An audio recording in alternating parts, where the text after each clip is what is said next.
You are ruining everything that's been laid out for you. Why are you doing this? And I was kind of like, well, this teacher hates me and this, and then she's like, no.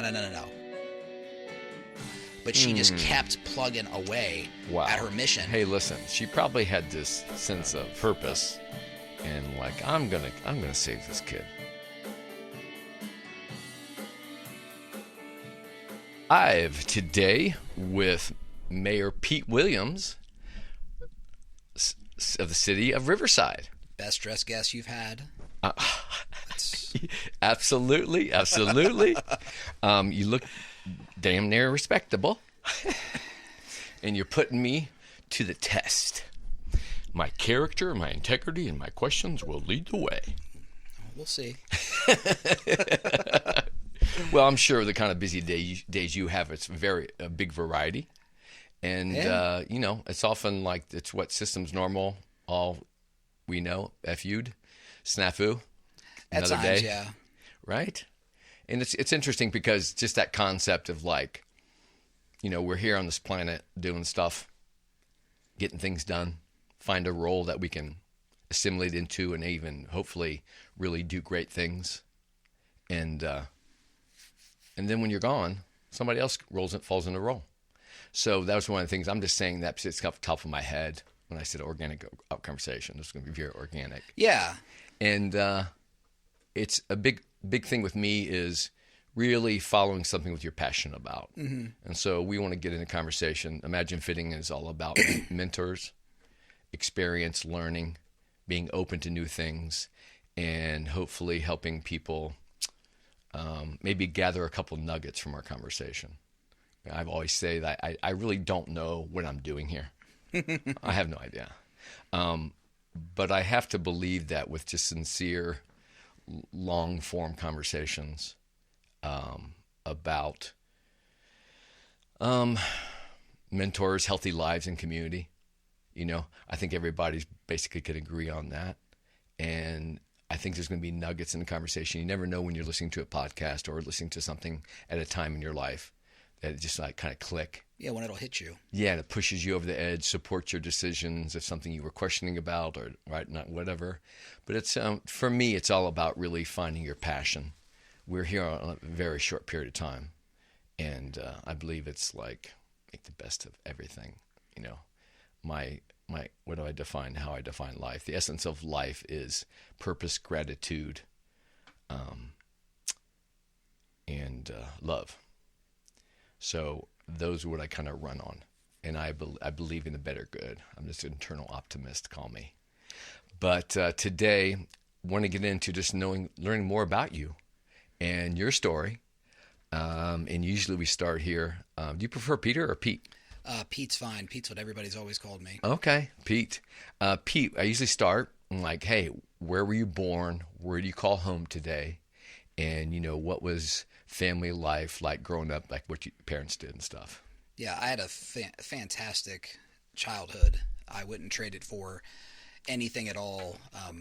I grew up in the east side of Dayton, Belmont neighborhood, but kind of a little bit Belmont adjacent, right off of Linden by the Hasty Tasty. Oh, sure. I'll use a landmark everybody can identify quickly. Mm-hmm. And my parents had 5 kids. I was the second oldest of 5, and you came from a big family too. Yeah. So my parents had 4 boys and then a little girl, our sister Molly. And the 7 of us lived in a 2-bedroom, 1-bathroom house on Hearthstone Drive, and it was the best of times. It was phenomenal. The 4 boys, my brother Matt, myself, Ryan, and AJ, we shared a room, kind of the attic dormer.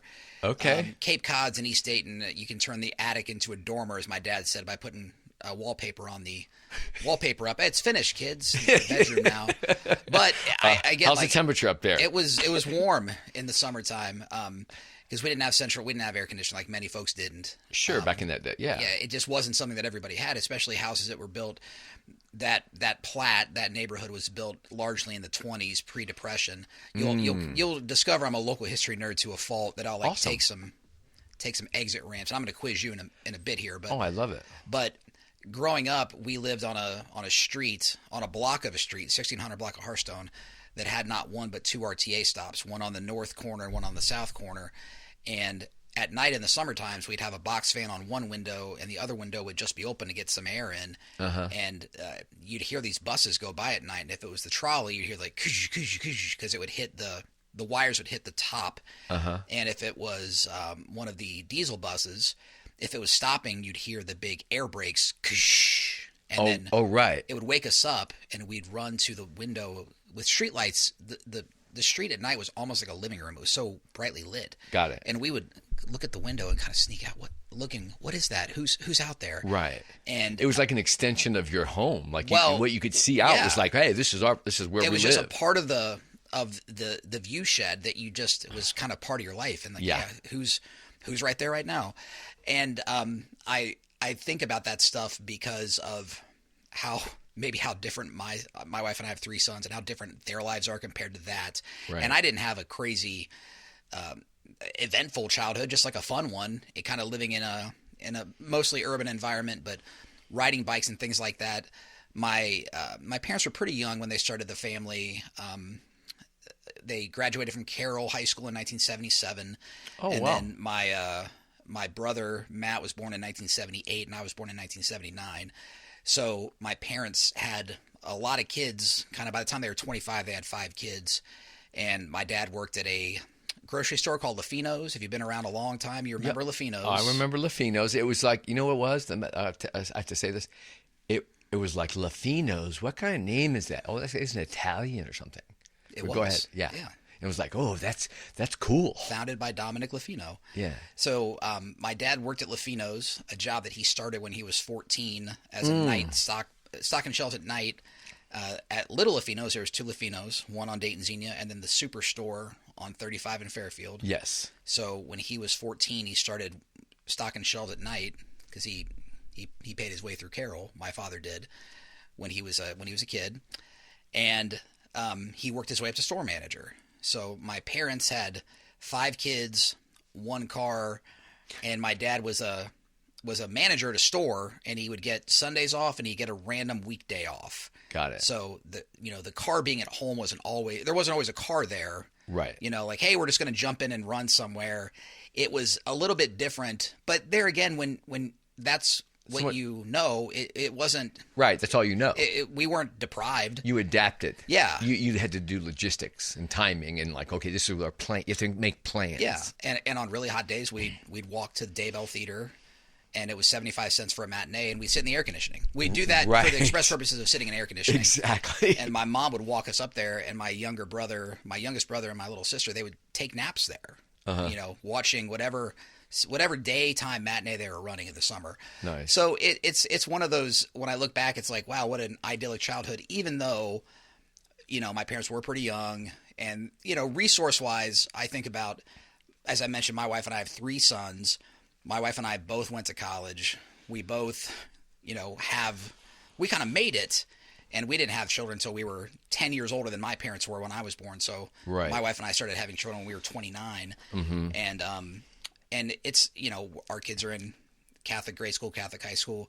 We have to make a lot of sacrifices. I'm like, and we made it. Right. How did my mom and dad, like, yes. boy, oh boy, they put 5 kids through 12 years of St. Helens and Carroll, through kind of grit. That's impressive. I mean, that's and it is. It's something that I think about a lot, and something I draw a lot of strength from. Thinking like, man, so admirable. You know what? If they could get it done, and we went to Eastview Pool, which we used to belong to Eastview. Yeah, on Bayside has the high dive, which is an attraction. So the thing that I loved about my childhood that I really try to emulate as much as I can with my 3 sons is that my mom and dad had a great ability to kind of make what might, if I was like writing a journal about it, you might read it and say, oh, that sounds kind of boring, but things became an adventure. Right. And I think boys sometimes are easy to whip up. Like, hey, all right, guys, we're going to go walk to the movie theater. Now, was that a combo of your mom and dad, or was that your dad or your mom? It was certainly a combo, because you have to double team when you have that many kids. Right. And I think that they both, as mom and dads do, they have their own strengths. And but I think that they also made sure that we were having fun, even if there wasn't some very expensive vacation to do so, or Sure. there wasn't some plane ride. I mean, I didn't find an airplane until I was 23. Oh, I think I took my first plane ride at like 23. Yeah. So when you saw me earlier and you're like, "Oh, you're dressed all nice, you must be professional." I'm like, "Wow, I've got you hoodwinked." Because the reality of, the majority of my early of growing up and such, it was a blast, and my parents did a phenomenal job. But I think if I was observing it now, I was like, wow, I didn't realize that that things were maybe a little bit more meager than I might have remembered at the time, but it never even mattered to us. I completely relate to that. Okay. So 4 kids. My dad had worked when he worked out the base on a contract with the University of California, Irvine, one of the second longest contracts at the base, by the way, at that time. And he literally raised us there. And we belonged to Eastview Pool. Mm-hmm. But I remember something stands out to me when I got a little older, when I moved to Chicago, and the savings and loans crisis went down. Yes, okay, early so 80s. It's an example of it's so priceless when we talk about this, right? Because and no matter how tough it was for your parents, they were these cheerleaders, bootstraps, and said, "This is it." And you, right, have these really I have amazing memories of ultimately like what they were to pull off, basically, and what their Yeah, means were, what they could accomplish. Yes, and you didn't know any more, right? Mm-hmm. You weren't able to see the outside world was going around the world or in these fancy whatever. And I remember when the savings and loan happened, the same savings and loan that I went and I was a Dayton Daily paper route. Yes. Right, boy, for 4 years, honor carrier all 4 years. Woo, woo. Where's your route? Right here in the neighborhood. Okay, so this neighborhood? Yeah, my street, Haverfield, Little Plainfield, and Northdale. And my point is that when that happened, and I'm like, oh my gosh, I just left. The savings and loan crisis is going on, and I'm hearing this stress. My mom and dad, like, what's going to happen to our money? And that's the first time I ever realized they're vulnerable. And all that time, it was just great. We didn't perceive, like you're saying exactly what I experienced too, and that is magnificent to be able to contain that. It's just kind of a whole new world besides what we have, what comes at us. And I think when I was a kid, and I certainly got hit like a freight train by this later in life. The other thing that I really look back on and I'm so very thankful for, in addition to having very optimistic parents, if I'm being honest. I mean, they made Little Caesars pizza on a Friday night because you get 2 for 1 from the Easttown Shopping Center.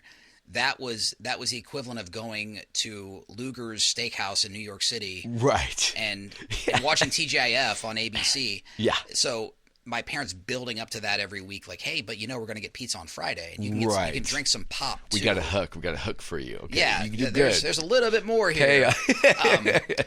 But the other thing too is just being blessed with good health, and yes. I had parents that were young, and my father worked at LaFino's, and then while he was working at LaFino's, he also started working with another guy. They were flipping houses, and their intent was to buy a business. And my dad started. He became an owner of a roofing company, so he pivots from grocery store manager to roofer, and because on his day off, he was working to flip houses and earn money to try to buy a business that he could own and then be his own boss, which was really always what he wanted to be. Right.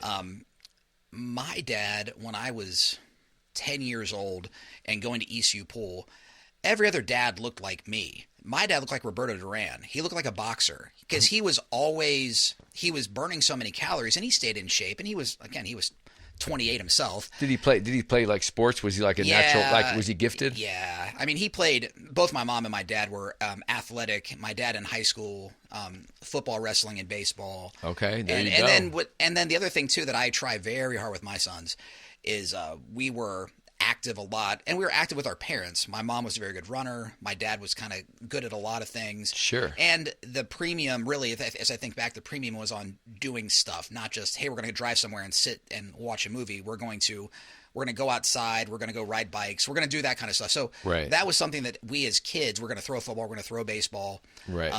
We'd walk to Belmont Park just to throw a football or throw baseball.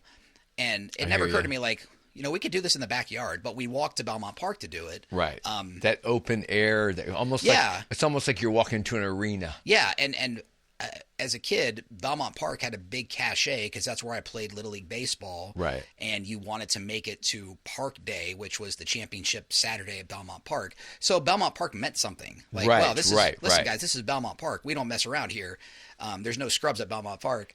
But my dad and my mom were very athletic and stayed athletic for a big chunk of my youth. That's nice. And we never had any health challenges. We never had, and I bring that up because later in life, my older brother found out when he was 38 that he had cancer, and he passed away about 20 months later. So Matt died 6 years ago this past August.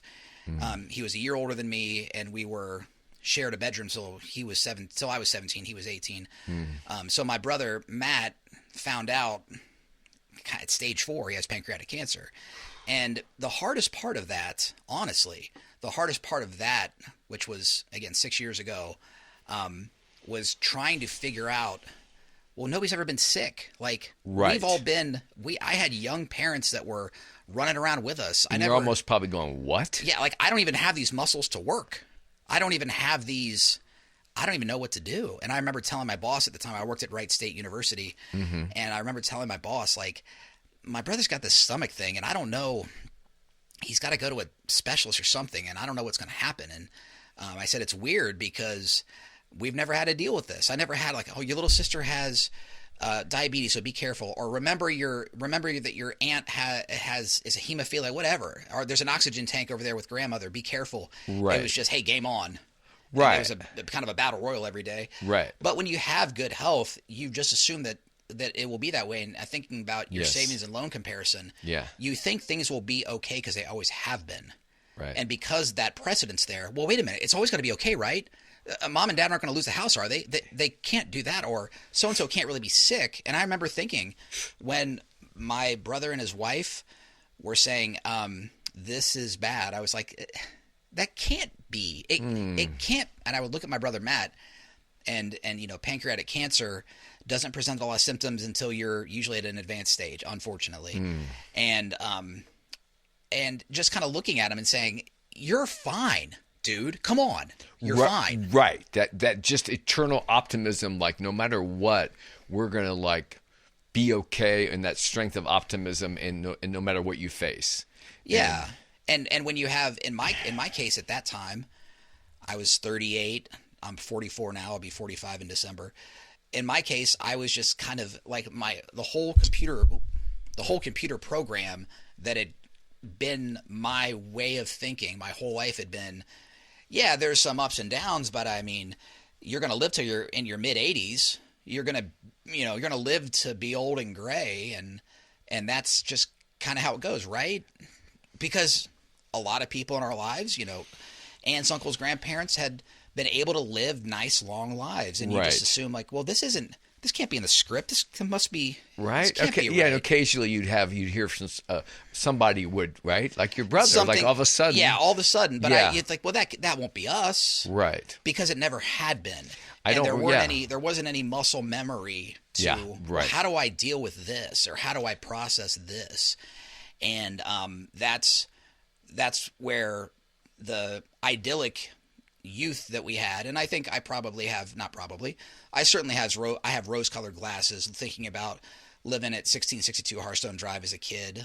Part of it is because that was when I was with my brother Matt. Like that's where those memories we had. Sure. And Matt has two sons. One is a junior at Carroll. One is a 7th grader at St. Helens. And then I have 3 that are basically in step order from his. So between my brother Matt and I, we went 5 years each having a son. Yeah. And Matt and I, when they were little, just kind of said, hey, these guys are going to grow up just like we grew up. Isn't this great? Because my brother lived a few blocks away from me in Riverside, and his kids were in school with my kids. I thought, oh, this will be great. This will be almost like you ordered a pizza or you ordered Amazon. Like, here's what I'd like to have, and here's what I'd like to have. And everything will be laid out correctly. And when all of a sudden, you didn't just get a curveball there, you have this boulder that hits you. That was the hardest part to deal with. Was like, how do I even deal with this? Like, I don't even know what to do. It tells it informs us.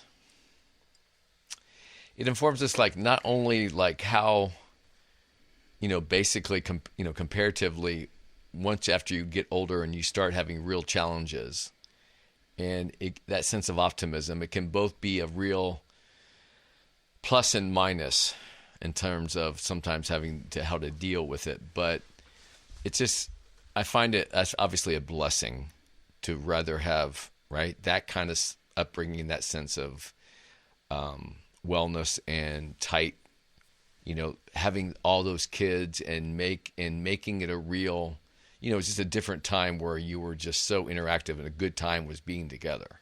Oh, absolutely. Especially early as a family. Yeah. So now when you said did you go to St. Helens? I went to St. Helens. Yes. I started out at Eastmont, and I think you started out at Eastmont. Yes, I did. I was older than you, and I did kindergarten and first grade. And then I went to second grade at Immaculate. Yes. So maybe by the time you got there, you went on to St. Helens after Eastmont. Yeah. And so your St. Helens days. I mean, looking back, do you remember any teachers that had, like, you think about, like, any profound, either a situation you were in or teachers that came about your way and you discovered or they discovered you? Oh man, you're opening a can of worms here. So just take that screen and just pull it down a little bit. Yeah. There we go. Yeah. Is that all right? That's fine. Yeah. When I was in 7th grade at St. Helens, March of 7th grade, so I bring in the date because it'll become significant to, like, what had to happen between then and maybe late Memorial Day, end of the school year. I can tell this is gonna be a good story. I was expelled from St. Helens. Early March of 7th grade. This is 1993. Tell me more. And, well, I was a rotten student. I was a jerk. I was a smart ass. I was the worst thing I was doing is I was disrupting class, and I was making it hard for the teachers to get anything else done. Now, I kind of was like that, but I think I tried to do it on a comedic or whatever way. But what do you think that was? What do you think it was? Your just back then. What do you think that was? Well, it was certainly trying to be funny, but very sharp, and it was a complete defense mechanism against not being very good at school and wanting, yes, and but also being pretty popular, and. Got it. And kind of thinking of myself as, like, the guy, but then, hey, yeah, you're really cool, Pete, but aren't you about to flunk all these classes? Like, oh, well, screw her. That teacher's dumb, and by the way, I'm going to make fun of her in class today. Just you watch. And so wait, where did you get all that charisma? Like, did your brother? Where did you get all that charisma? Where you said everybody likes you, and you're like, you have this energy. And you have a confidence for this shield or this armor that you created. Where do you think that came from? It came from my brother Matt, and the reason, and it's crazy because my brother Matt, who passed away, my older brother, he was so quiet. He could have been sitting here the entire time. We'd never noticed if he didn't want us to. You could set his shirt on fire, and if he didn't feel like saying anything, he might raise his eyebrows. This is the brother that's just a little older than you. Yeah, he's a year older than me. Okay. He was born in November of 78. I was born in December of 79. And Matt was as quiet can be. And the reason I say he made me this way, he created this monster. Was he brainy? Oh, absolutely. Okay. He was, yes. He was a 34 on the ACT type kid.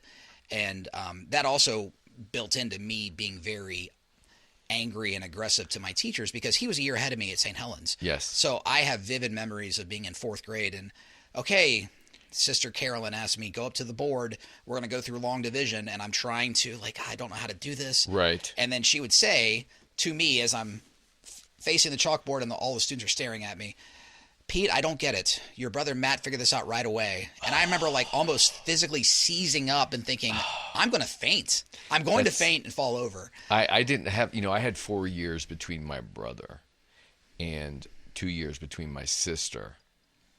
And we all went to Immaculate, but then my sister went to Belmont and the boys went to Patterson. But, that have to like, that dynamic of the older brother, especially 1 year. So go ahead. And he's quiet, and he's a good student. Right. And he's just like, hey, he just comes in and punches his time card and delivers great work product and then leaves. And then we got the next one, comes in like he's Jerry Lewis, except he can't do anything and he won't learn. And then by 7th grade, even though I had phenomenal teachers at St. Helens, and you'll find out in a second here, like they saved my life. They really did. I had gotten so disruptive in class that the teachers were like, basically went to the principal and said, listen, we've been trying and trying and trying with this kid. He will not do his homework. He won't stay in for recess and catch up. He doesn't want to stay after school. We're trying to help him. Right. And he is not interested. And then in class, it's gone from him just being a bad student and kind of being a smart ass to now he's just being disruptive. And we can't teach the other kids. Right. Whose parents are paying good money for them to be here. Right. And it's hard to, thinking back now, my grandparents, my mom's parents, their last name was Butler, and my oldest son, my grandpa's name he passed away right before COVID, and he had lived a wonderful life. He worked out on base also. He worked in logistics command before his material command. My grandfather, Jack Butler, my oldest son's named Jack Butler Williams. I named him after my grandpa. That's how much I think of my grandpa. My grandparents had been at St. Helens since 1968. They worked every festival. My grandpa was on parish council. All my uncles and aunts and my mom went to St. Helens. They put us there. We were very active. All those things, and they were still like, you know what? We're going to toss them. So I'm sitting there one morning. My mom gets a call. So that energy between your brothers, you're literally like the yin and yang symbol behind you on my piece of artwork. Yes. Right? Yes. And so could not be more different. For an identity, right? So again, go ahead, continue. Because that teenage years, you have a lot of energy and angst, but go ahead. But Matt it wasn't Matt's fault per se, because he was brilliant and quiet and didn't, piss people off by just bat. Right. And when Matt when we, back in the day, you actually had to go to, if you wanted to play with another kid, you had to go to their house and knock on the door. I know that you young people don't understand that concept. No, me young people, how old do you think I am? I'm kidding around, come on. But the idea that, hey, we're going to ride our bikes to Tony's house and see if he can play, but we have to knock on the door, and his mom or dad's going to answer, and we have to say, hello. Right. Is Tony home? Can he play? And Matt instituted, I don't know, I guess it's because he's older, he could institute this rule, really a policy. He said, I'll knock, you talk. So from a young age, he would always say, hey, you can talk. And he would say, as we were rolling up, I'll knock, you talk. Was he always a little taller than you? Yeah, because he was a year older. Okay, so he was like, okay, I'm going to set the stage. Yeah. And you just close the deal. And then he would kind of push me forward, and he would stand behind me, and he's like, you're fine. So thinking about little things like that, what he was doing is saying, hey, Pete, you can do this. Yeah. It's no problem for you to talk to anybody. Right. And That's very admirable, and it's really cool. I'll be right here. Yeah. And I never thought of it when I was younger. I was like, God, you're so lazy. You always make me do this. But then I got older, and I thought, man, he let me do this. Right. He let me. Yes. He was looking out for you. Yeah. In the back of his mind, he's probably thinking, Pete, he's like, you could be the mayor of this town. Oh, man. That's one thing that is a beautiful story. That's just a beautiful exchange. I don't know if he would ever in a million years have believed that, but I'm sure there's multiple stories like this of how he, your relationship was probably pretty tight. And unfortunately for me, when I was younger, a lot of that, whether it was him being very good academically, and it didn't seem to be hard for him. It was hard for me, like a lot of kids. Yes. It was hard for me to sit still. It was hard for me to get my homework done. Yes. And Matt enjoyed that stuff. He enjoyed sitting down and having everything kind of laid out properly, and he enjoyed checking off, yes, that homework is done. Yes. And I'm going to fold that. I'm going to fold that. I'm really beating up your microphone. You're fine. See, this is the problem with me. I know you. I'm going to close that folder now. Now I'm moving over to my science homework. And he would, in our basement, he would be so meticulously laid out, and I would have this book bag that looked like a grenade went off inside of it. Right. No, I completely identify with that because my older brother is like that. And there's something in the brain, man. Yeah. Because I would look, even to this day, I'm going to go get a notebook. And the only way that I can keep somewhat organized is I can't make different sections. I open the first page, and every time I open that notebook, I have to go to just the very next page and keep just writing whatever I'm writing. It could be the change of topic or whatever. Yeah, but free flowing. I can't. I have to. Yeah, and it's almost like it's interesting because I think a lot of kids. And I don't know how the testing has modernized, and there should be like a really review of that, because I just remember feeling so like overwhelmed and distracted. And as much as I felt like the pressure, I need to do this, I need to get this done. And I believe I probably self-diagnosed at ADHD probably at 52 years old. Wow.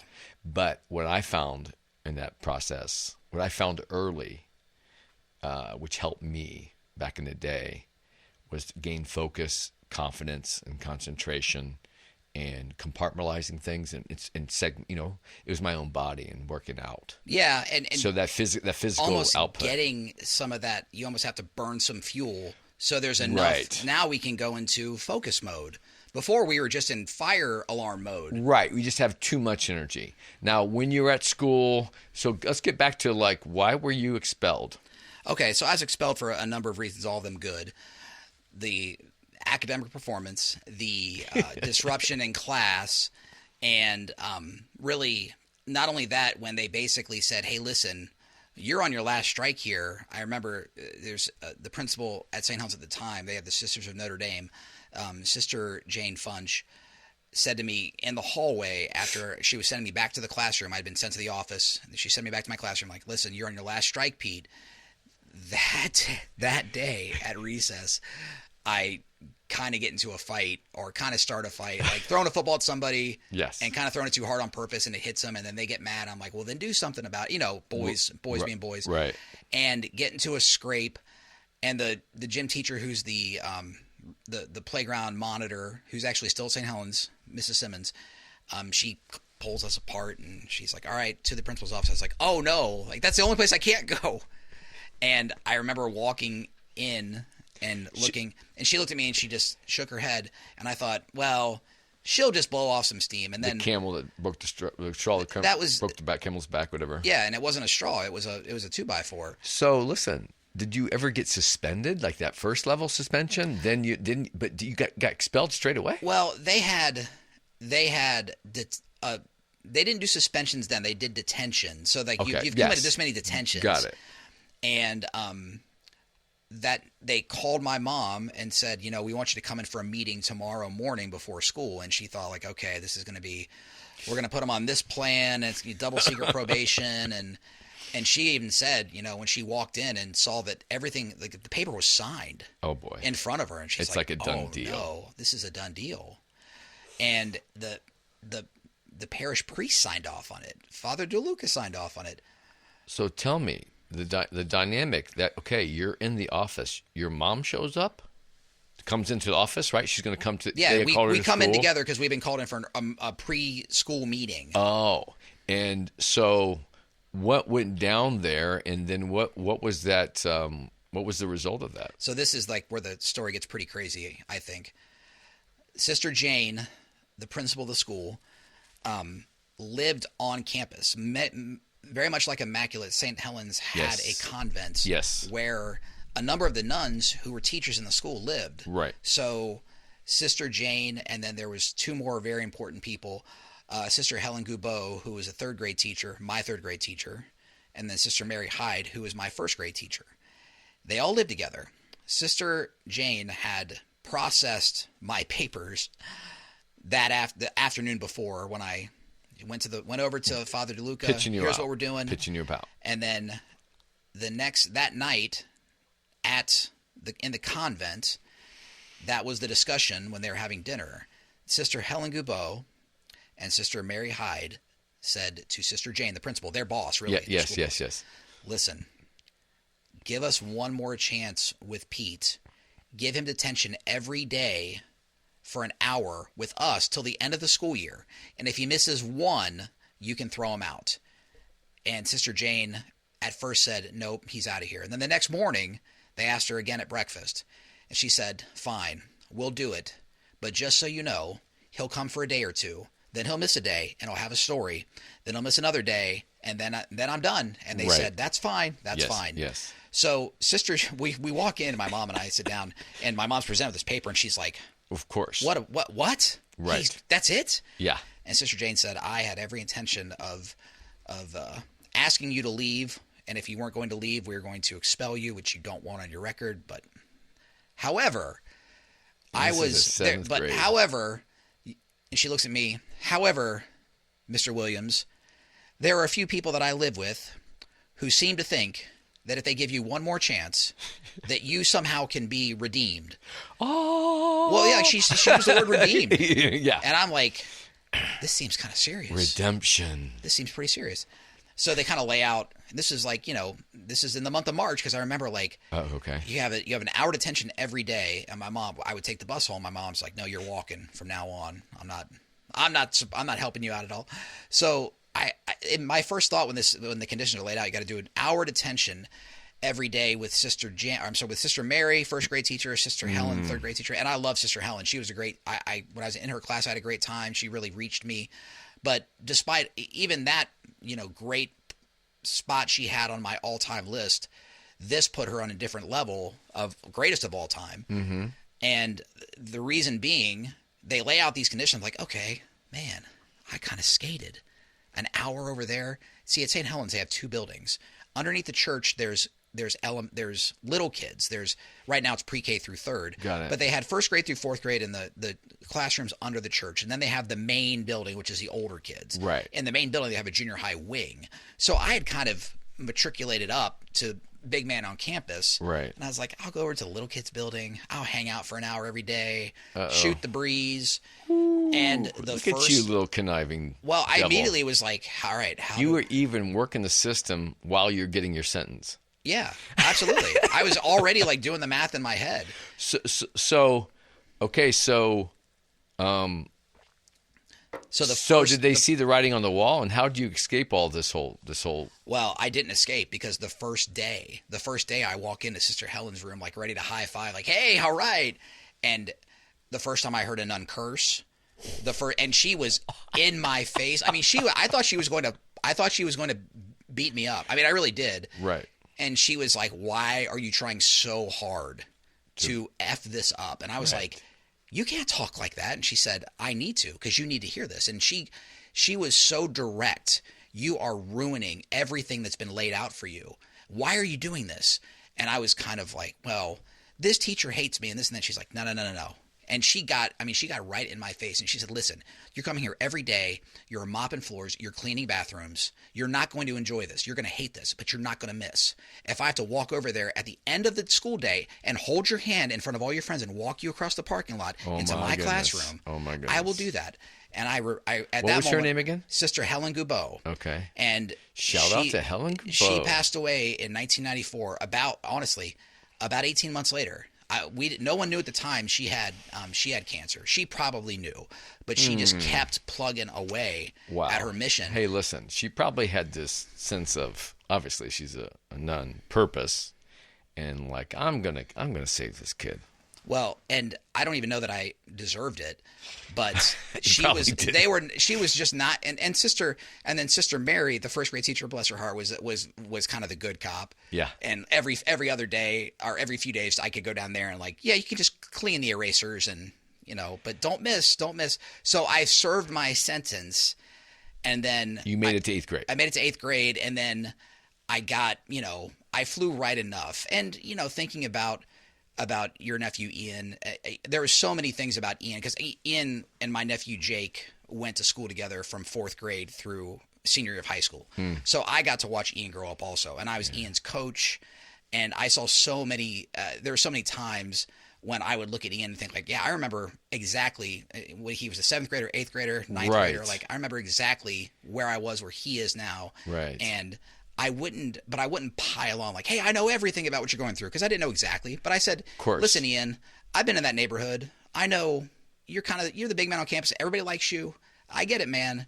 But listen, we need to work on this stuff. Right. And I would try, because again, I think sometimes you need Sister Helen almost grabbing you and, holding a billy club, like, listen, this is what's going to happen to you. And it's like, from, the powers of the universe, everybody colliding, and as many, it's just a great one, for where you're sitting today, and in terms of you having that kind of story, and how many that don't make it through, right? That crack is that opportunity. So would you consider that like the most impactful kind of, you really went into detail. This seems like now in 8th grade, did this completely change your round? And when you went off to Carroll, what was Carroll like? Carroll was better. I wish I could say like, oh yeah, and all of a sudden here I am, a Rhodes Scholar or a Nobel laureate or something, or All-American athlete.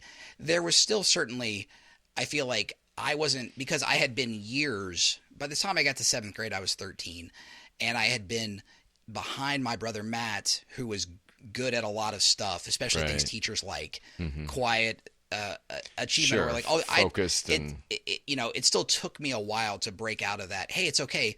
How about it's great that Matt's good at this and you're good at that, right? As opposed to comparison, trying to be exactly that person. I'm not in chemistry as a freshman, and I didn't take. Yes. I'm not in trigonometry. The things that I'm not. No, I completely understand that. But Matt wouldn't have taken a public speaking course for all the whiskey in Ireland.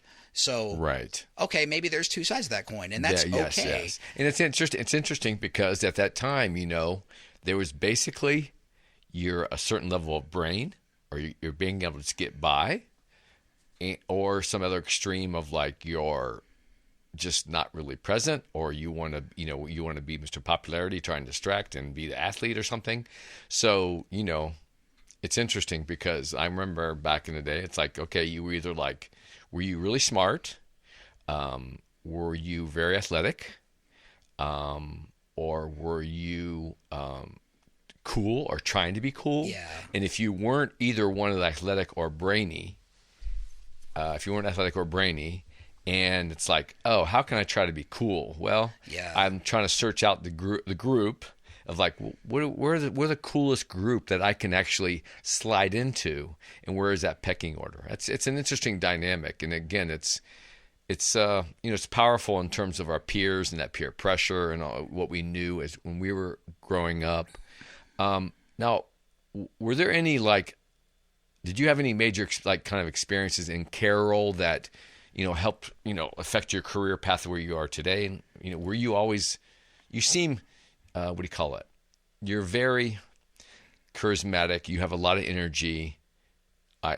Energy. Yeah, the energy, and how did you find in Carroll? How did you channel that to then go to the next level after Carroll? I look at 7th and 8th grade at St. Helens is like, okay, we've rescued this vessel, this barely seaworthy vessel, and Carroll was kind of the time where now we got to kind of grind and rebuild.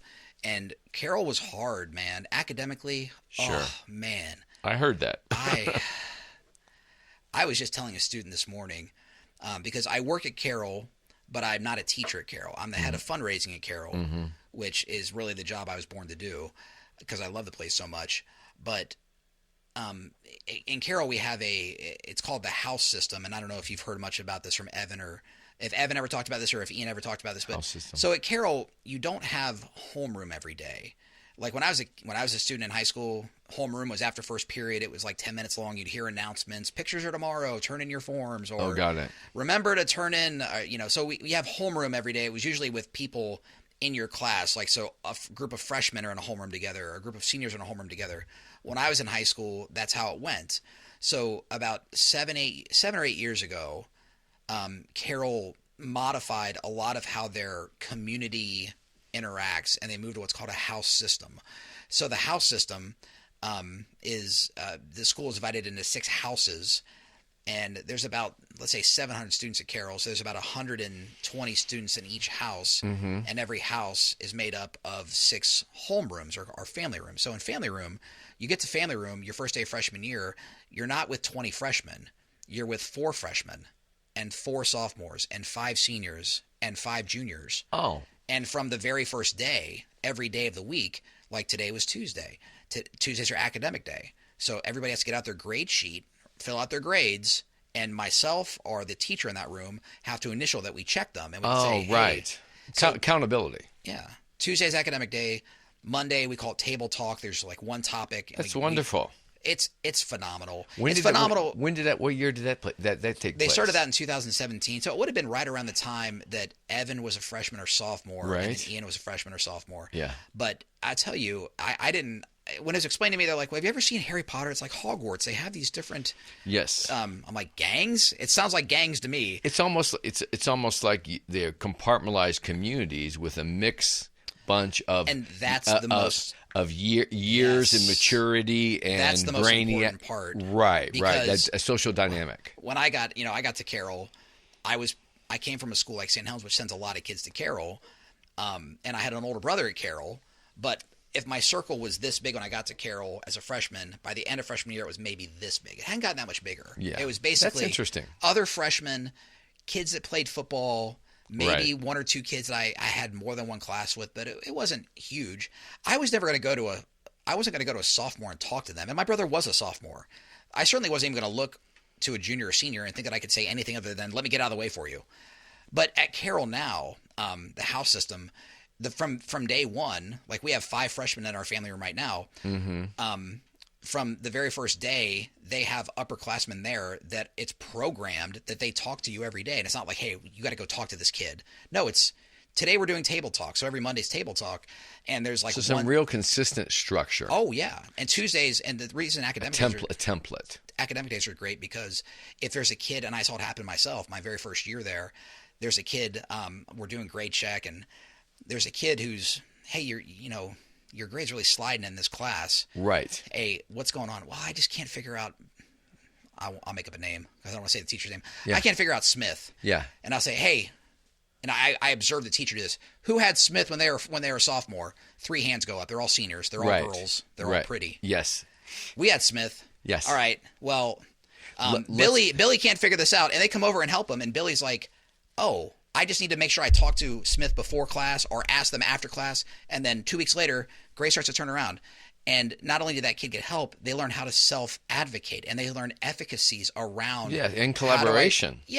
And they can go. By the way, the captain of the volleyball team, Amanda, who's as bubbly as they get and as pretty as they get, is helping this sophomore who otherwise wouldn't in a million years think that I could even speak to this girl. That gives a 14, 15-year-old confidence like, well, I can figure out Smith's class. That's fantastic. So and it built, and so we at Carroll now we've had almost 8 years of that type of interaction, and it really builds to where the communities become very, very well interwoven. Yeah, and it's like, okay, I'm struggling with here, and so okay, based on this platform we have, guys. Oh, so now we can schedule up, and we know where you need to focus on addressing that certain day of the time of the week, and then you have that platform that you mentioned, and that it's a structure that is literally almost, mimicking getting outside the door and going and starting to work in a workplace where then all of a sudden you have different age people and different experience levels and different knowledge and brain and whatever brawn. And if you don't know it all right away, it's okay. Exactly. We're going to get there. So, I mean, it's a beautiful format. And it is. And in fact, like, we don't even call it family room. Like you would say home room. We call it family. Well, I'm going to family. Right. Or I'll see a kid at a football game. My wife's like, oh, who's that? Like, oh, that's the kids in my family. It's very interesting you're saying that platform because I have a physical based program. It's all about movement. And my thing has been trying to making movement matter. And I was that kid with the my legs shaking, all the energy, couldn't sit still, and the brain was whatever. And so my platform is basically you create teams, and this can be in corporate America, for communication, collaboration, right? And critical thinking, problem solving, which we know the 3 C's in the 21st century. If you're not addressing that, and is like, okay, you make these teams and you have this super athletic, but maybe a little bit academically challenged. You have the super academically person, but a little athletically challenged. And then you have everybody, whatever, and you create these teams.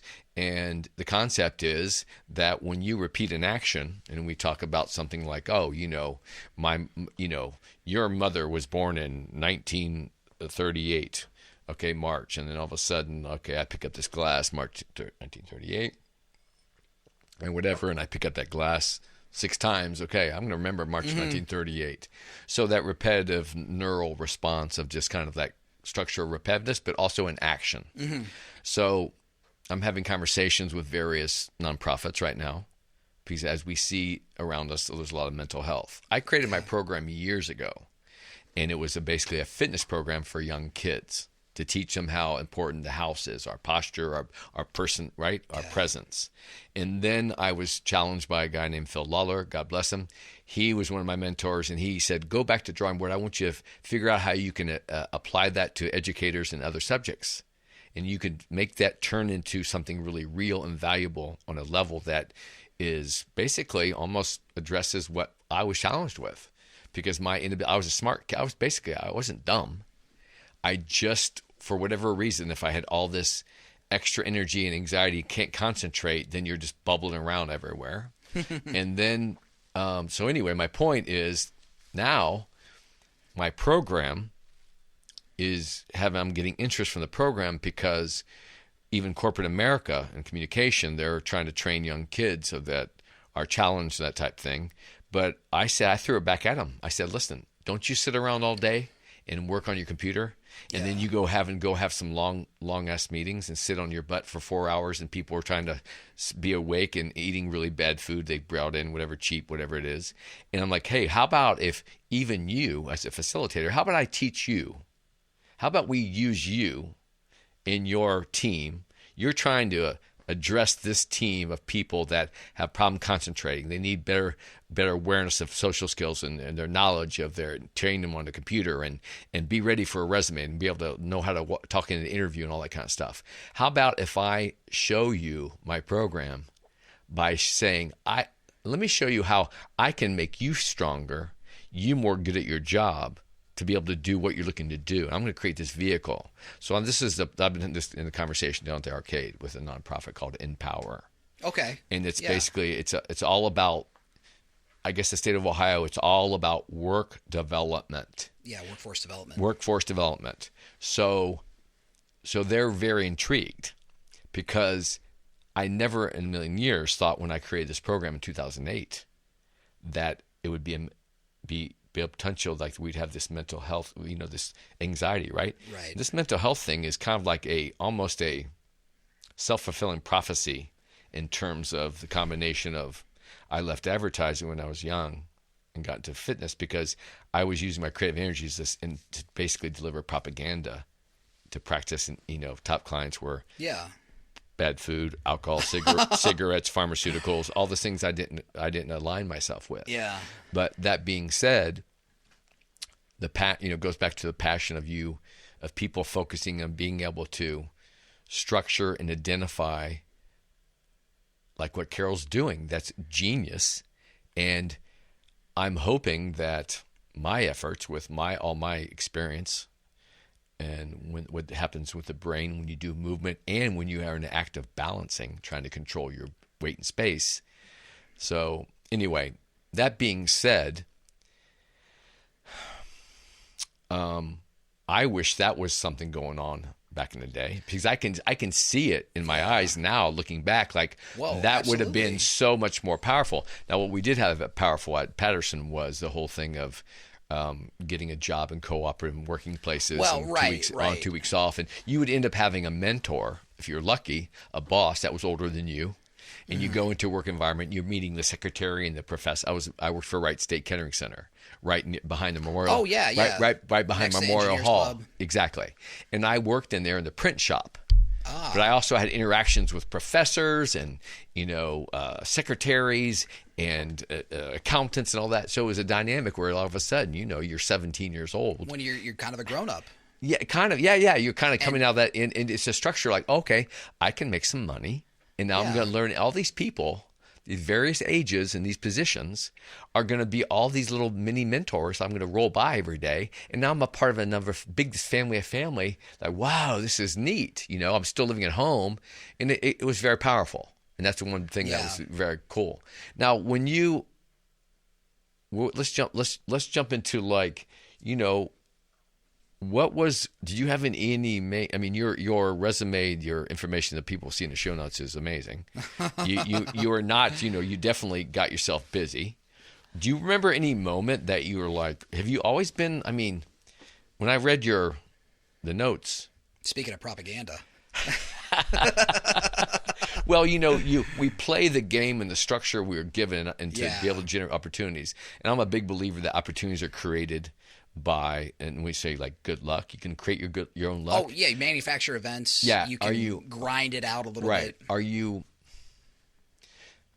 Good luck I believe, is preparation with opportunity. Mm-hmm, certainly. Now, if you know what you're looking for in the field or whatever, and then you go to and do all the things you need to do to prepare yourself, people will find you. Mm. So now, what was that moment? Like, you seem obviously you're a very civic-minded person because you're very community-oriented. Yeah. What was that? When was that moment that you were? Do you have a time in your life you're like, okay, I'm going to do this, or what happened? What was that moment? I wish I could say and it was right then. I think that there were almost like lifelines that got me from one part to another, where then all of a sudden it didn't feel like school was no longer a struggle, even though it was still harder for me than I knew it was for some others, and that's okay. It might be harder for others to bench press what I might bench press, or it might be easier for others to run a mile like I might run a mile. So understanding, kind of getting out of my own way a lot of with that my older brother was always going to be maybe better than me at something, and realizing that hey, Matt just wants to be him. And he could, and honestly, Matt could care less if I'm do the same thing he did. He wants me to do what I want to do. Right. And that's why Matt was, the best older brother I could hope for, because he was never like, come on, Pete, you have to do as well as I did on this. It was just like, no, you do that thing. Why would you want to do what I do? Right. Why would you want to listen to Metallica when you want to listen to this instead? He was a Metallica guy. He made me fall asleep to Metallica that's not easy to do. Yeah. when we were teenagers. But there was a couple lifelines. You asked me how Carroll was. I enjoyed Carroll. Man, I mean, I enjoyed high school. But academically, I got off that tangent about the house system at Carroll because there was a young lady in my family room who we were doing grade check today, and she's a freshman. We just ended first quarter of freshman year, and she's a little bent out of shape about her grades. And I said, this is fine. Get it up by the end of the quarter. Your quarter grade is what counts. And she's like, yeah, but man, I'm going to have below a 3.0. And I said, if you knew what I graduated high school with, you'd fall out of your seat. And she's like, well, what was it? And I said, it was a 1.9. I graduated high school with a 1.9 GPA. Right. That takes some doing. Because again, at Carroll, I was surrounded by people who wanted me to do well. Right. They would make me stay late. They'd make me miss football practice. And if you think about it, that grade point average really had nothing to do with your lifetime success. But because the structure of those people wanting you to stay in the game and not quit allowed you to continue to be who you were, no matter how successful and academically you were. And now here, look at yourself. How many years later, you're a mayor of a city. So you went to UD, correct?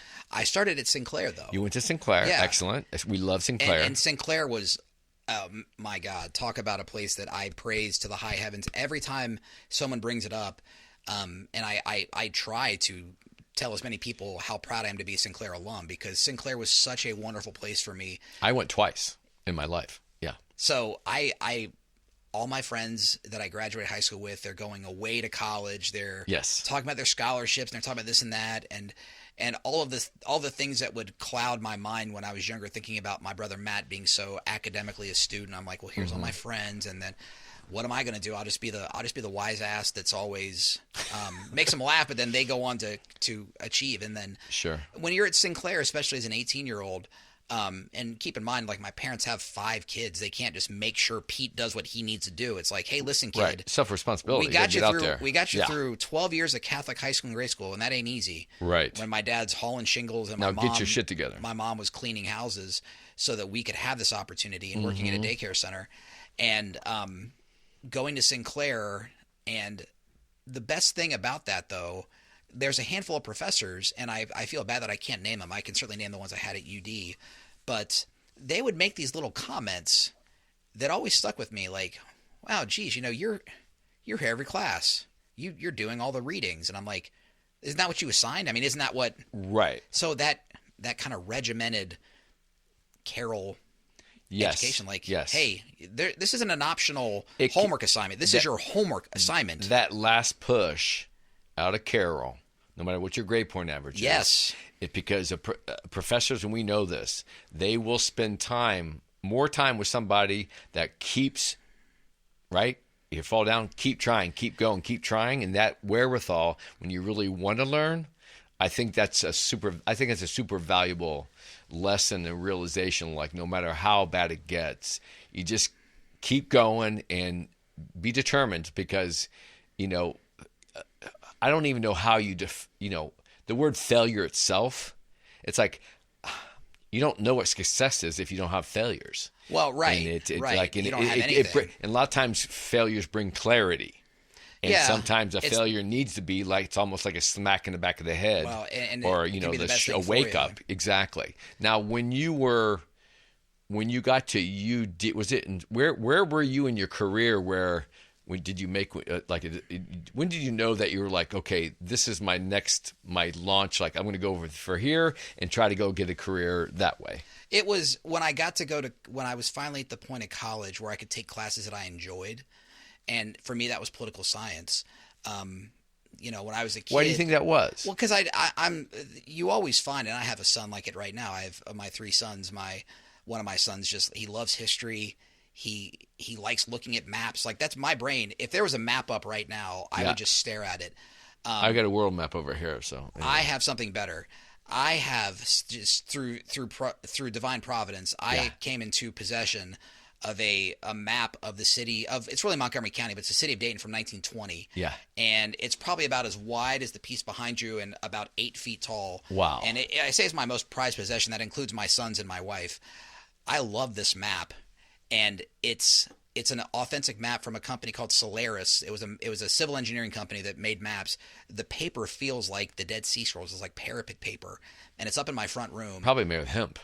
It could be, yes. And a guy that I worked with 20 years ago, he found it at a garage sale in Springfield for $5, and he had He had it up in his office. You tell me it's 8 feet tall? What? Yeah, it's floor to ceiling. It's oh my gosh! And it's entire of Montgomery County or Dayton City proper, or it's Dayton City proper, and it goes further out, so it covers about all the county. But it's a map of Dayton. But I can also see it says Carrollton City, which is now West Carrollton. Did you have? How'd the history come in? Where'd you get that? Where'd you pick up the history bug? This bug? For some reason, I think the stories that went with that made it easier for me to pay attention in class. So I would just kind of be a little bit more tweaked, and I just ended up really enjoying the stories that went with it. And when I was a kid, my parlor trick, as I learned, because again, Sister Helen, when I was in 2nd grade, I could name every president from Washington to Reagan at the time in order. Yeah. And everyone's like, "Oh, wow, look at this guy. Who could think you could ever do this?" And then in 3rd grade, I did it backwards. And I remember being in Sister Helen's class, and I'm telling her, "Well, look, I can name all the presidents frontwards and backwards." And she would say, "Okay, but what does it mean?" And I'm like, "You don't get it. I can name them in order and backwards."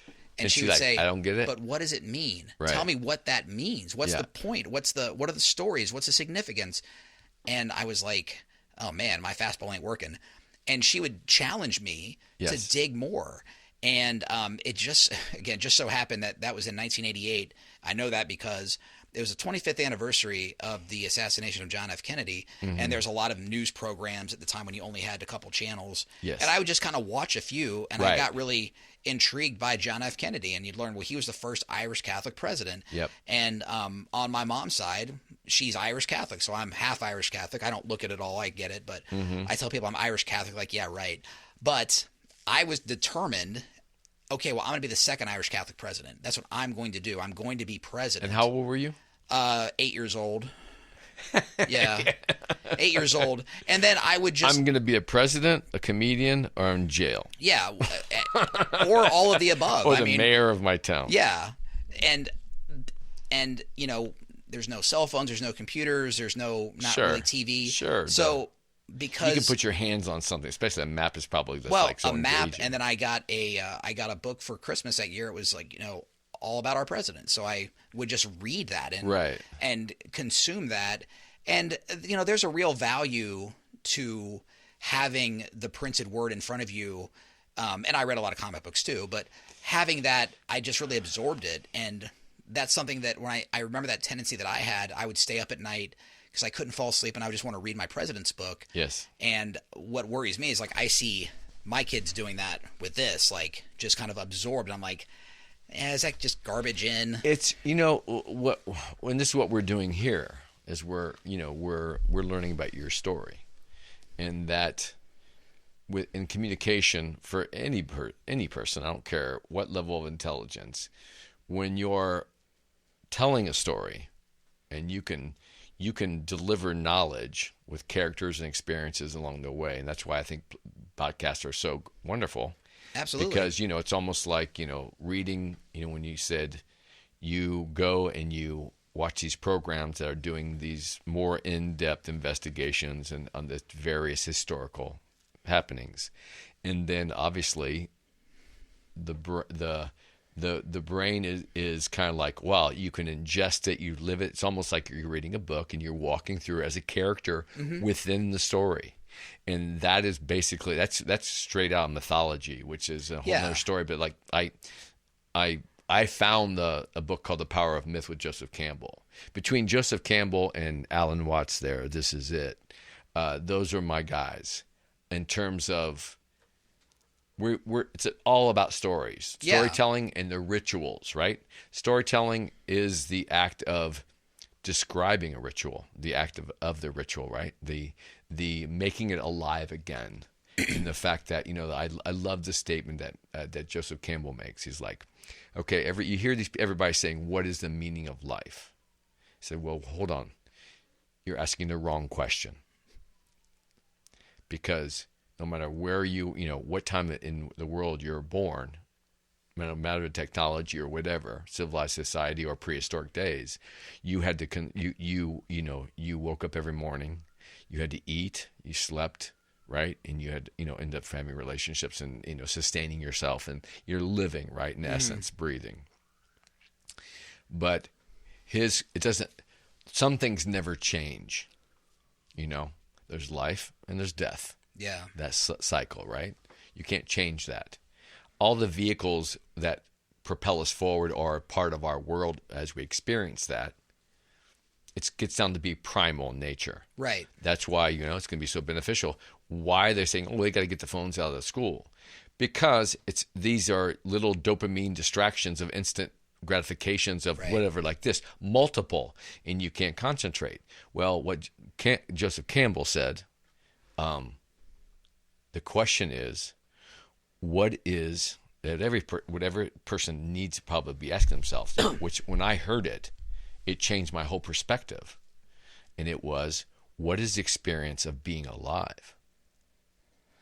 You have control of what that experience of being alive is. And you have to start at the very primal level.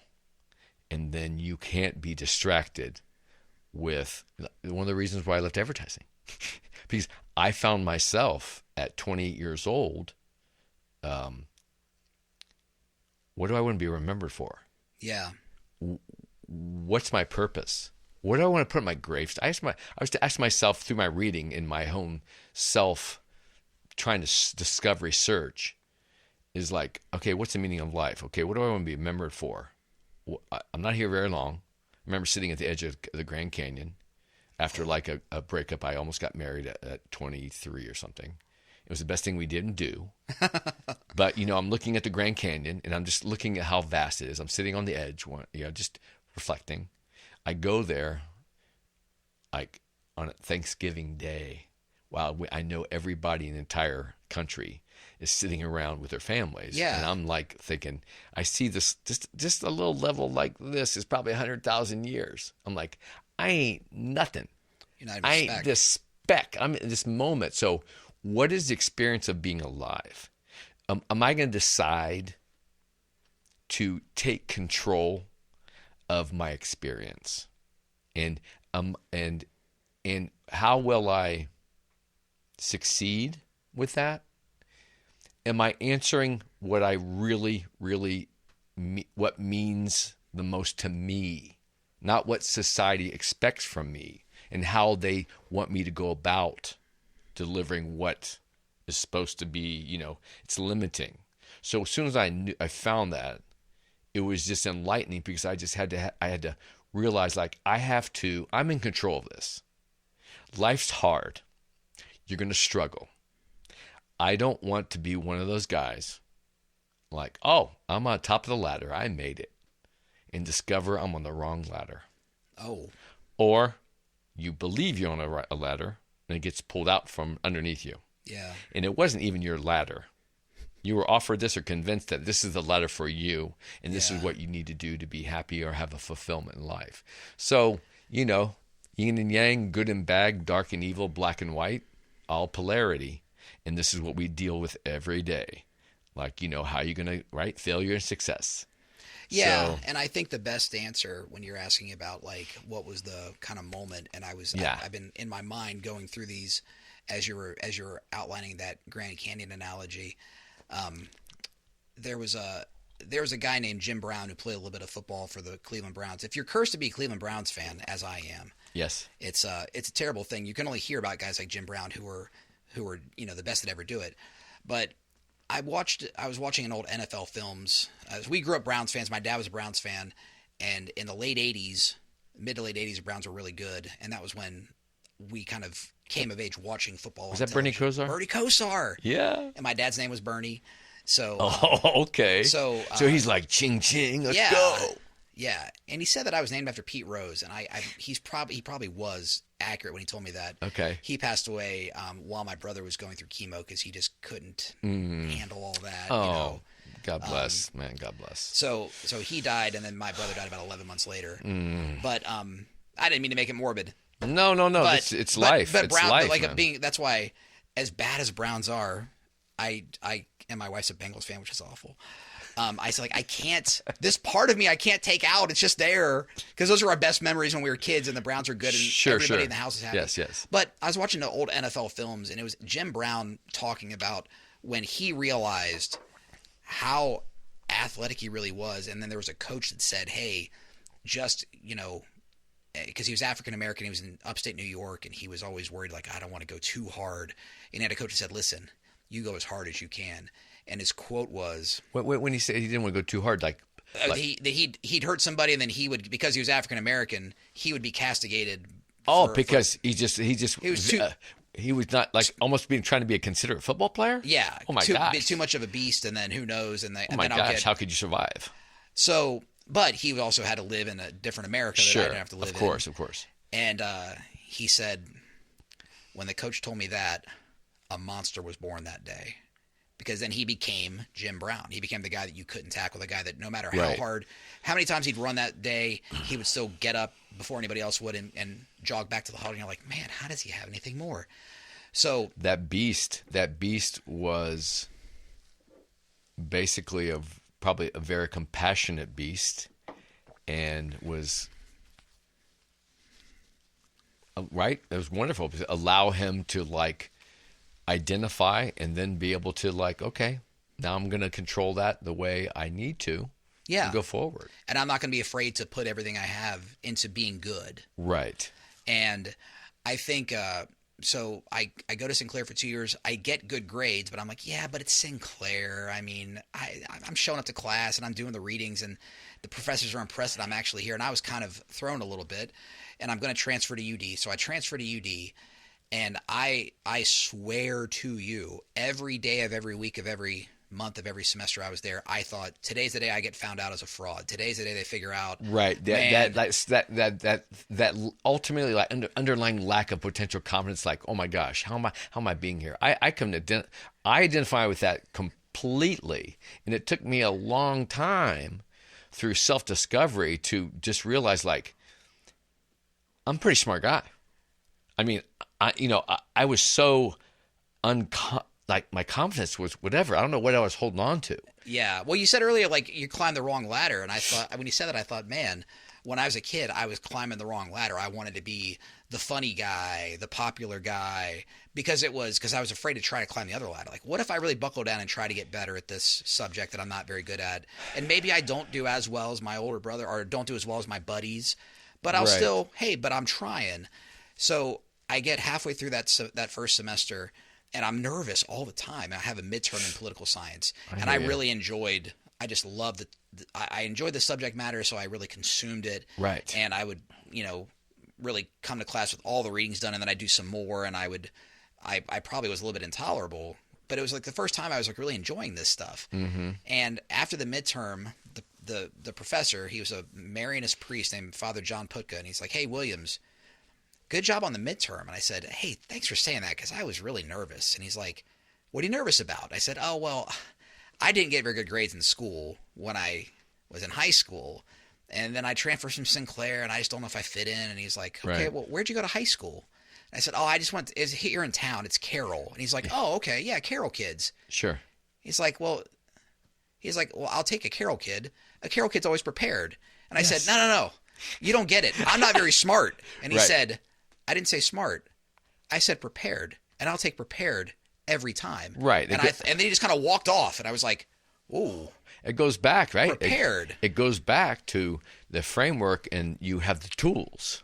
Yes. You have those, the important tools. So God bless Carol, and God, that's to be supportive that way, and that triggered you, didn't it? I mean, like, probably like a light went off. Going, looking back, it was like, wow, a monster was born that day, because then I became. Then you're like, oh, I'm empowered. Then I was like Mike Tyson training. Like, I was just going to devour this stuff, and I started looking for how do I do better academically? What do I do here? And your Jim Brown moment. Yeah. And a lot of it, I felt like I was playing catch up. I still have this kind of imposter syndrome all the time. Oh, hey, listen, I can identify with that. It's weird when I run into people that I went to high school with. I just ran into one who was one of our valedictorians, and he's a great guy, and he's doing very well. And all he wanted to do was ask me, like, "Man, what's it like with all the stuff you've done?" I'm like, "Me? Like, oh, come on, man." And he's like, "Seriously, like, this is," and I'm very, I've been this way with you, like, "Oh yeah, it's kind of all a facade," but in honesty, it's like, well, it's a lot of grinding, and it's like a preparing for an athletic event or preparing for a prize fight. Like, hey, I'm going to out train you. I'm going to out. Right. I got this attitude at that point that okay, I'm not going to be outworked. Right. And once I started working those muscles and finding stuff that I enjoyed. Now, finding stuff you enjoyed is good too, because I can't tell you that I would have done the same thing if it was physics or if it was calculus, which I'm like, this is hard stuff. Right. You through your years of experience and your energy and being, given the tools, and then running in, and even through that self-doubt, you keep running, using those tools. And then all of a sudden something clicks. So, Pete, what advice would you offer to a person interested in mentoring people, young people or older people? I mean, what have you found makes a good mentor these days? Well, it's, I think about the people that I was able to have in my life, and, I'm very involved in a lot of stuff, and I give a lot of my time, and I've had people say, like, yeah, this is, when do you even sleep? And I kind of giggle, because I feel very fortunate to be able to do a lot of this stuff Right. because I know just a few of the stories I've shared with you, I really didn't talk about any of the coaches that I had. Because they were good, but they couldn't have they weren't going to make sure I stayed in school.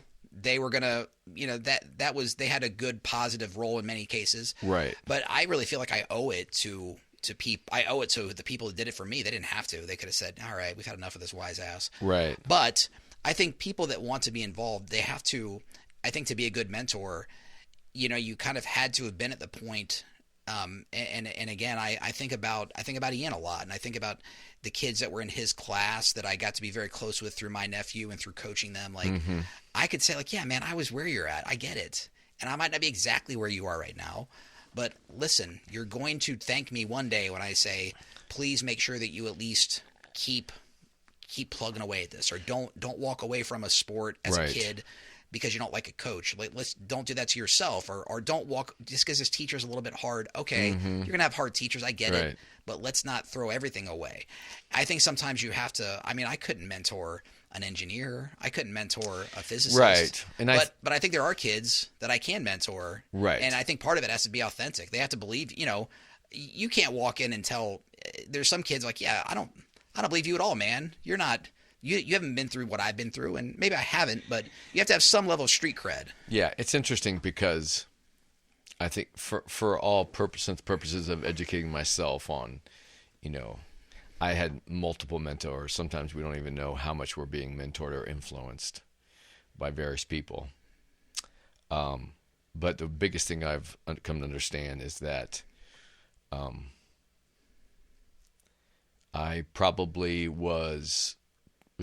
been making up a lot of lost years and a drive and focus and things I get into, and I stay focused and I achieve them, and that's been a really great thing for me. And I'm the first one, and I'm basically indirectly or directly been mentoring a variety of young men through just basic friendships or some business and whatever. But I find that it's best to make with all these gray whiskers here in this time. I've learned a couple things. I've learned that the precious energy of every day, not to waste it on things you cannot control.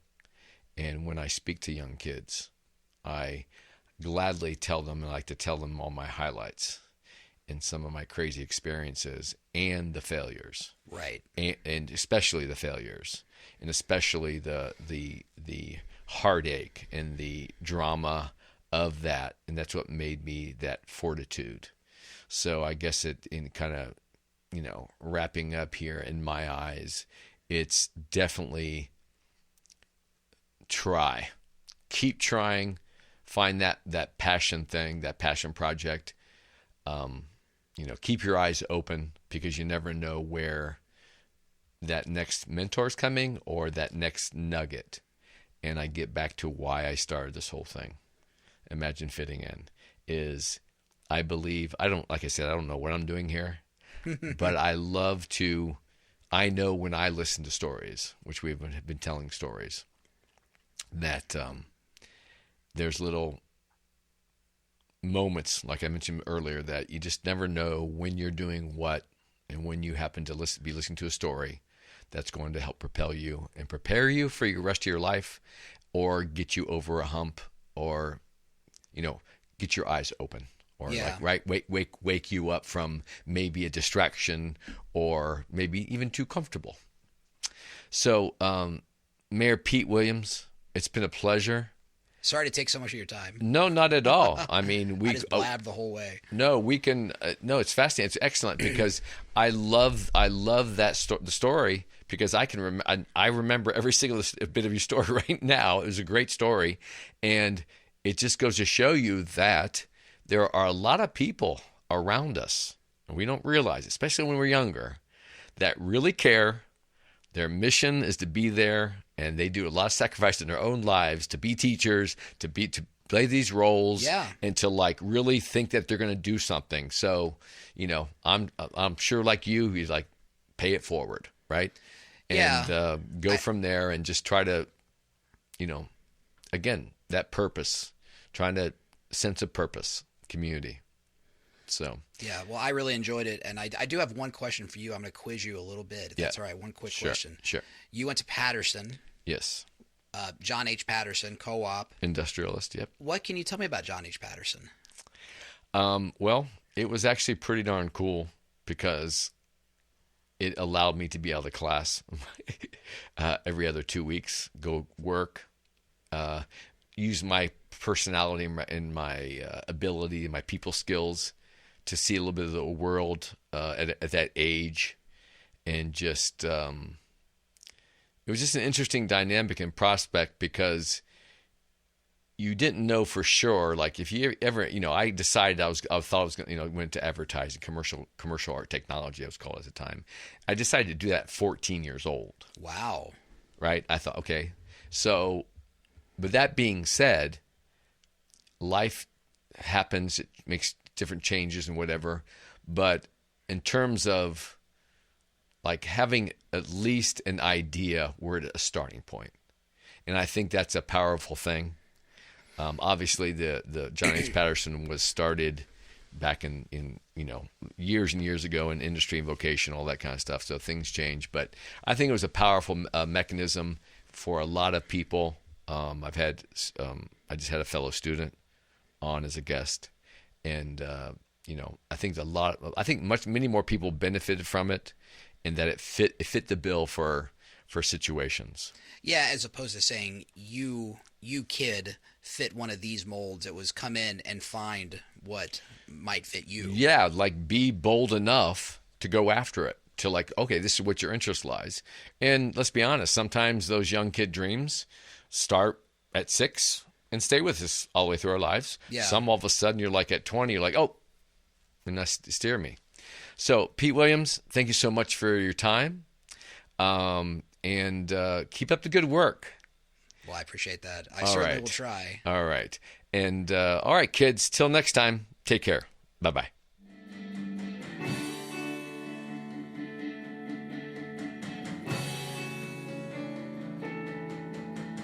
Professor.